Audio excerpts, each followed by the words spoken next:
All right, so continuing our discussion of mutation, we've already talked about some of the classic types of mutations, silent, we've got missense, nonsense, these sorts. I want to talk a little bit about how we might get a mutation, what the actual mechanism that's involved, and there are several, okay? But first, we have to think about, well, where are we even going to get them, right? Where will mutations occur? Well, think back. Go back to, say, the meiosis mitosis lecture, all right? And we talked about, right at the first of those lectures, we talked about there are two primary types of cells, big categories we can drop our cells into. One of those, of course, is somatic cells, right? Somatic cells are the primary cells of the body. 99.99% of your cells are somatic. They're cells that make you up. They can be liver, they can be brain, they can be skin, they can be whatever. Somatic mutations do occur quite frequently, particularly in cell lines where you've got a lot of replication going on, so you've got things like skin cells, which we're constantly sloughing off our skin cells, and we are having to replace them by mitosis. Internal linings of our intestine, we're constantly replacing by mitosis. Lots of cells, red blood cells, white blood cells. These cells are constantly being made, and if it's replication that's going on, you could have mutation. Now you can have just mutation in static cells as well, cells that are not under replication. They can also have mutation due to various things happening, but it's very common. Most of them have no effect. They certainly can't be inherited. Anything that occurs to you somatically once you're an adult is not going to be passed on, right? Because that's not the cell lines that get passed on. But we all, even with my skin, I have lots of little black spots and dark spots because I'm, a little older, and those spots come from basically mutations that have occurred from too much sun exposure. Because I love to sail and fly and do all sorts of fly fish and do all sorts of things, so I'm always out in the sun, and in doing so, I get exposure that causes these somatic cell mutations to occur. Now, the ones that are important as well, now somatic can be very important because they can produce tumors. They're responsible for lots and lots of issues, but they're simply not inherited. The ones that are important as far as inheritance are germ cells, our sex cells. We call them germ cells, remember, germatic tissue, not germs, because they're associated with the production of gametes. And these, if we have a mutation that occurs during the production of egg or sperm or whatever, then those are heritable. And we talked about chromosome mutation type things, and we said, oh, by the way, we have these age effects that go on. It was first identified as maternal age effects, so as females got older, there was an increase in chromosomal mutations, right? Those are big mutations, not these point mutations we've been talking about, but big ones, which we'll talk about larger ones again later. But they could occur there, and occur as males as well as we age. So there's germ life, but they can happen at any age, anytime we're going through the process of meiosis, so replication, which can be where one event is, we can end up having these problems, okay? Now, there are several ways that we can kind of categorize mutations. There are two big categories. There are what are known as spontaneous and induced. Now, in reality, some of the spontaneous ones aren't so spontaneous, but they're good categories to kind of think of in terms of, can we just subdivide these? Spontaneous means that they occur with no outside influence, right? And replication errors, natural chemical changes that occur in our chromosomes are things that exist there. Induced means something induced it. We had some exterior force that induced it. So let's look at each of these. Let's look at the replication errors. Okay. So again, I said these are spontaneous mutations. It's a mutation where there's no external input or regulator, right? It just occurs. And obviously they can occur quite commonly in replication. Now, DNA polymerases, that complex that goes along in replication, is phenomenally accurate, okay? Not only is it accurate, but it has proofreaders, right? And look for mismatching, what we call mismatching repair, all right? And they go along and they produce this with the leading or lagging strands, do a spectacular job of matching those up properly. But think about it. Every time a cell divides, depending on the organism, but say in humans, there are somewhere around 3 billion nucleotides have to be put into the system, right? So you've got these 6 billion base pairs. Even if the mutation rate is really, kind of small, 1 in 100,000 or 1 in 200,000 or 300,000, you're still in the hundreds of thousands of mistakes every time a cell divides. Okay, so there are errors. In fact, there are more. Many of these errors, most of these errors are corrected, right? Because there's proofreading, but that means some still persist, and that's how we get mutations. Some are trivial, as you can think of. There'd be third position. We don't really care that they're there or not. Others may in fact, if it's in a gene region, may in fact have lots of impact on the proteins that they're supposed to be producing. Okay, so how do we get replication errors? Well, this wobble that we talked about, right?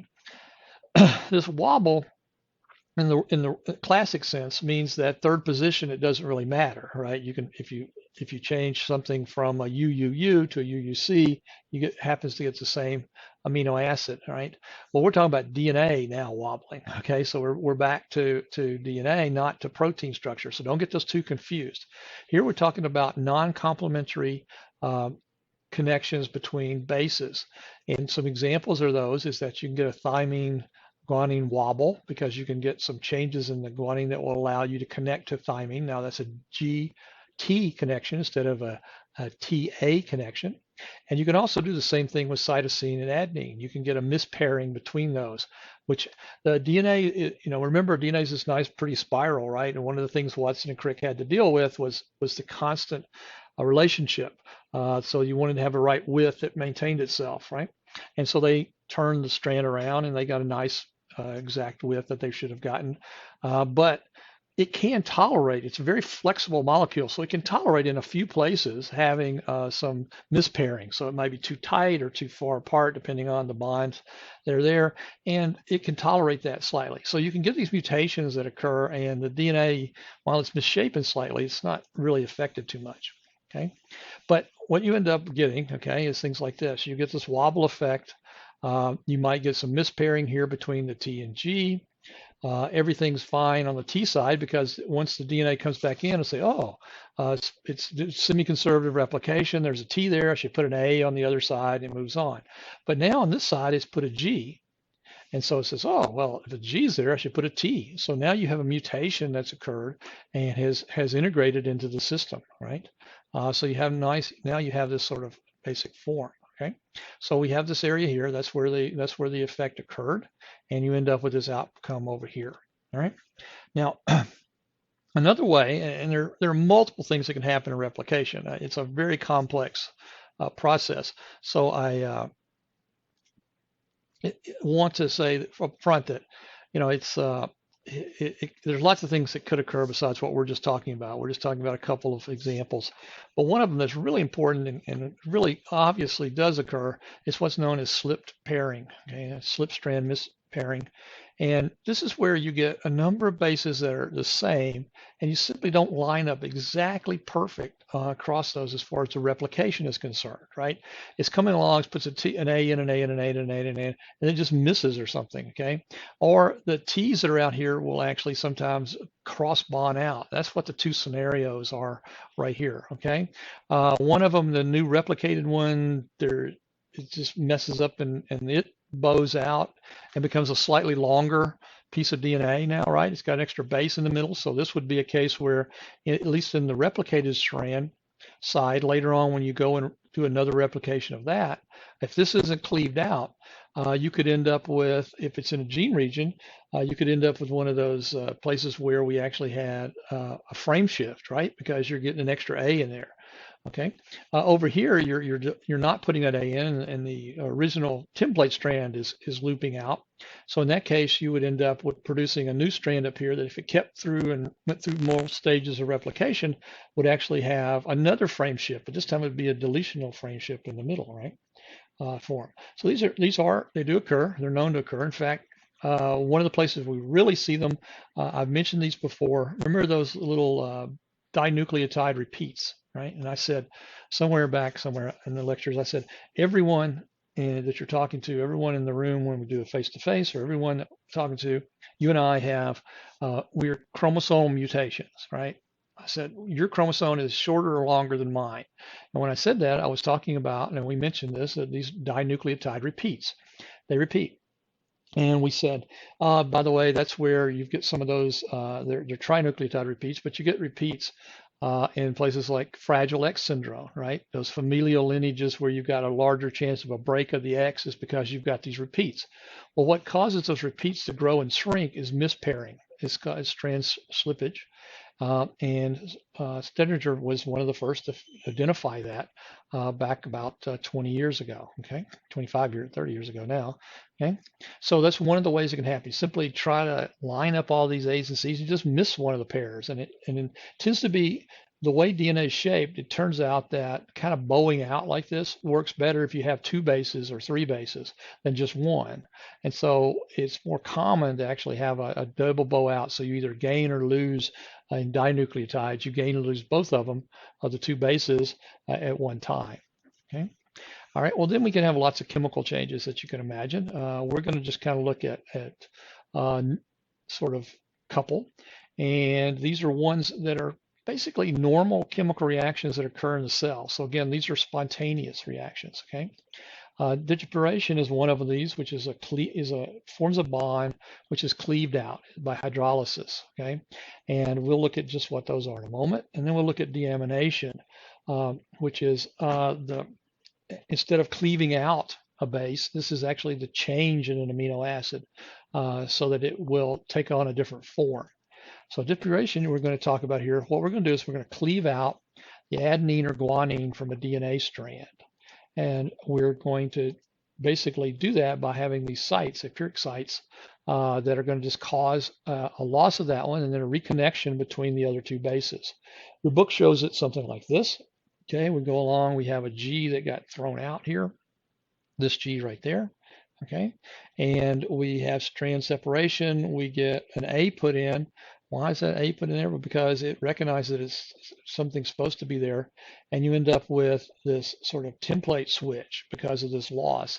And ultimately, after a bunch of replications, you're going to end up with a mutation where you've got a place being put in there. So where you used to have a GC is ultimately going to be replaced by a TA in form. So this is after several stages of replication. Okay, deamination is another one that is actually quite common, okay? And it's associated with a couple of things. One of them is this cytosine to uracil switch. Now, that cytosine uracil switch is often caused because there is what is known as 5-methyl cytosine. It's a methylated version of cytosine, and it actually has a very normal function, okay? The normal function is this. Remember when we talked about gene regulation? And we said that we could affect, but obviously we could affect the nucleosomes. We could do all sorts of things that we could lock down in the promoter region. We can have blockers and all these sorts of things.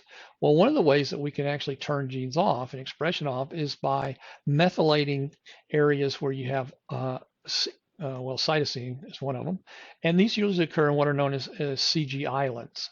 Okay, the P is phosphate for the group. So what you'll have is CG, CG, CG, CG, these little repeats that are called CG islands. If they're often found, there are lots and lots of them, and they're often found in the promoter region of genes. And if you methylate that region enough, then you will shut down gene expression. And so this 5-methyl cytosine is a very common, naturally occurring shutdown mechanism for controlling gene expression. Okay. Now the problem is that if you can have a deamination reaction, right? You can actually lose out this amino here, this ammonia, and if you do, then it basically looks like this, right? Because you've methylated it over here, and now you drop off this group up here, nitrogen-containing group. You get this formation back here, and so you get a thymine produced. Where you had a C, you get a T. Okay, turns out this is probably the most common single mutation event in DNA. Again, because it's natural for our systems to methylate like this, okay, and to control. And we have what's called a transmethylation enzyme that when we actually replicate, we actually carry that methylation with us. It's one of the interesting issues because what happens is some methylation occurs by accident and under stress, right? And so when that occurs, the replication after that carries on that information, that methylated state. And it turns out that this is one of the areas where I told you about, there's genetic imprinting. Much of that genetic imprint is important. It's done sort of, we'll say, on purpose, if we will, by the cell. It's done to slow signals down. Some of it's not on purpose. Some of it is accidental. That's where you get methylation going on, particularly in stress situations and other things. The fetus will receive a lot of methylation damage, and that methylation damage carries on through that individual and can carry on to the next generation. So you can have multiple generations affected by stress or things that occurred back up here, because there is a biological enzymatic normal function to keep this methylation in place. Because someone says, well, I'm replicating it and it's methylated, I guess I'm supposed to keep it methylated. And so it may take a while before that, generations before it's actually removed. Okay. All right, well, those are spontaneous, okay, in most part. Now let's talk about chemical reactions. We're just going to cover a couple just to give you a basic idea. We can take thymine here, and we can replace the group here, and we can actually replace it with a bromoside, and we can end up with sort of a real weird antimetabolic of it. It's a uracil type form, essentially, okay? And what that does is it causes this mispairing, all right? You now have this mispairing between the structure and adenine residues. You can also mispair with guanine residues. You can get all sorts of weird things happening when you have this. And then again, these are mispairing, but because the DNA is slightly flexible enough, it can handle this mispairing. Your book shows a nice little picture like this where you go along, you have it occur, you integrate in this area right here, the error into its state. Replication occurs. Of course, one side gives you a nice perfect copy because that's a clean side. The side that's got this bromination going on will come along, and instead of having it will see it over here, and connect to G, right? When it should have been it was originally back here as a T. It's now viewing this as some kind of modified weird C, and so it cross bonds or mispairs with G, and you end up with that G being produced, and so you get a carry forth of this replication error. And unless this uracil is removed at some point, you'll continue. So what you end up with is an AT bonds going on being replaced by CD. So this becomes basically a transitional mutation that occurs. Okay. There are a number of different ones. I don't expect you to spend a lot of time, but each one of these produces the same outcome. But you can get all kinds of other outcomes. You can have ketylation going on. You can have hydroxylation going on. You can have all sorts of things that happen because these are chemical compounds. And these can be induced by external systems, by things that we bring in. Okay, plants have lots of mutagenic capabilities, right? They don't want to be eaten, so they put in some pretty nasty compounds sometimes. So our liver is constantly trying to detox this. Well, some of those are mutagenic. Other things can be, all sorts of things can be what are called mutagenic, right? And what they mean by mutagenic is that they're able to change, in many cases, the actual bases to some alternate form. So this purine here is changed to an alternate form from guanine, and it mispairs, right? So here we have a GT mispairing. Here we have this thing that sort of looks like uracil, right? So all those can occur, and there's lots and lots and lots of chemicals that can do this, right? Okay. And then with or without the chemistry, there's obviously environmental. When we say induced, we almost always mean some kind of environmental, right? And one of the things that we see environmentally do is that we have the production of what are known as free radicals. And free radicals cause all kinds of problems. And we get free radicals from the environment in all sorts of ways, right? Fortunately, there are antioxidants that come along, and antioxidants, a free radical is missing an electron, right? That's what this is showing up here. If we have an antioxidant in place, then we can replace that electron, and we can take that free radical and bring it back to a stable state. When it's not in a stable state, it tends to pull electrons from other things and cause all sorts of problems. That's what the problem primarily with free radicals. Fortunately, there's things that we can have that we We can have uric acid, which we have in our blood. We produce quite commonly in our blood. Vitamin C we don't produce, but we get from our environment. And then there's vitamin E, which is really important, and it's lipid soluble, and it protects membranes, cellular membranes from attack by free radicals. So it's an important one that we have. So it's, your mother says eat your vegetables. Well, she's really right, because we get a lot of these things that protect us from free radical damage from eating the proper types of foods, fruits, and other things, right? And where do we get these free radicals? Well, one place is that we produce them ourselves, right? There's several places in the energy transport in particular processes and other places that we end up producing naturally free radicals. In the mitochondrial system, as we go through energy metabolism, free radicals are produced. Now we have scavenger systems that look and see that those free radicals are there, and they tend to take care of them, okay? But these systems can get overwhelmed. They get overwhelmed when there's genetic problems that mess with metabolism, or they can be overwhelmed by external forces. UV light is a classic case. These cause all sorts of oxidative damage. Radiation, that's why you don't want to do a lot of x-rays, or you don't want to live on top of a granite dome where there's natural radiation and things. Smoking, all these people that sit out there by the library and throw their cigarette butts on the ground. I don't know why they do that, but they're not only affecting themselves, but anybody that's kind of around them that's inhaling that smoke does cause free radical damage. Air pollution, big deal, because it doesn't affect you directly, but by UV interactions to it, you get these oxidative species that are free radical production. And your own body, you can get inflammation and all sorts of things. Now, what these do is they attack the DNA ultimately, and they do it over time, and they do it enough that you can mutate from it, because you will get these free radical changes. And there are lots of susceptible sites.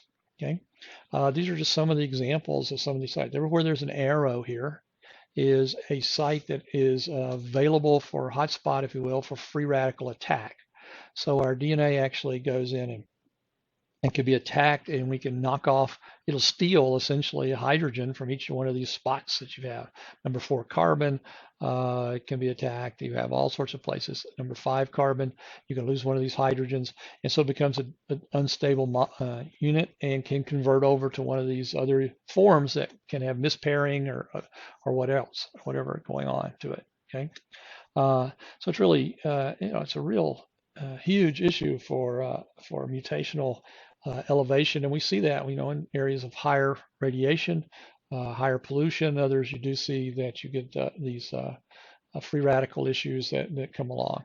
Okay, now most of these free radical issues are somatic, and they're not usually transferable to the progeny.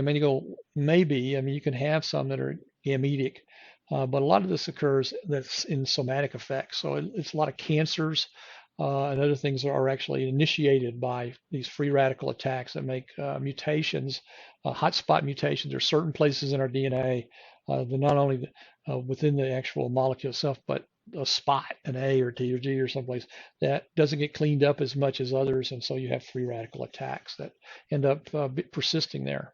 Okay, and then others, just an classic example might be something like UV light, just going out and spring break or fall break or whatever, summer, just laying out in the sun, enjoying yourself, getting some vitamin D, doing good things. But when you do that, UV light tends to cause cross bonding, and thymines are the classic examples that are, again, they cross bond between, if there are 2 thymines in a row, like here's 2 A's, so of course across from it are 2 T's, they will, instead of crossing over to the A's, they'll cross bond with each other. And this can cause all sorts of problems. One is if DNA pole won't be able to go past this. It doesn't recognize it properly, and it causes all sorts of problems. You can also have, you can make it, but then you get mutations from that and all sorts of things that can occur, okay? Some of these pyrimidine-based dimers are some of the primary reasons that we get melanomas. Okay, there are a number of reasons you get melanomas, but one of them is that you get these sort of cysteine double bonds, so it doesn't have to just be thymine double bonds and all that, but you can get them, and you end up with mutations, and those mutations cause skin cancers and all sorts of things, and they come directly from these things. These are the kind of scariest things around. We have them. Every little city has a place you can go and pay $20 and lay there and catch and get cancer. I will tell you, stay out of them. The younger you are, the worse they are. Once your skin gets a lot older and things, it actually gets a little tougher, and you can tolerate a little bit more sunlight. But young skin, it's bad stuff to have. You will be visiting a dermatologist if you spend any time at all on one of these really nasty things. Okay? Now, fortunately, there are repair mechanisms. Okay, so if UV hits and you get a dimer, there's several ways, and these are just two of those many ways. One's called a light reaction or photoreactive repair, and under blue light. So when you're in the sun, you're already there's an enzyme activated that proofreads, goes along. Just your DNA is constantly being proofread, and it will recognize these, and it'll actually break those bonds and reform the T to A bond that should be there. There's another reaction called excision repair. Now, this can occur in daylight. It also occurs at night while you're sleeping, which actually goes in and goes a few bases on each side of these cross-bonded T's, cleaves those out, and then refills in back of all the areas, including the T's that were missing. So it will actually go, and so it's actually physically cutting out a chunk of DNA, and then several bases, and then putting them back in and cross-bonding them correctly, obviously using DNA polymerase and some specialized excision systems as well. So there are repairs, but overdoing it, the repair systems can't compete forever, and so can't hit everyone. So you end up with building up mutations over time. Okay, all right. So that basically talks about the primary ones, and it's just a quick run through. You could spend, again, a lot of times thinking about all the possible chemical functions that could cause mutations. But you have spontaneous, which means they just naturally occur, maybe because of natural things the cell's doing, or because of just other systems that are in the cell that are doing things. And then you have induced, right? Induced are including primarily thinking about external and environmental inputs that cause it. All right. So we've worked through all of those parts of mutation. Now we want to take off and we kind of say, okay, those are the classics. Now let's go off and talk a little bit about things that aren't really the classics a little bit. So we're going to look at a slightly more different form of mutations that are very, very important in the next lecture.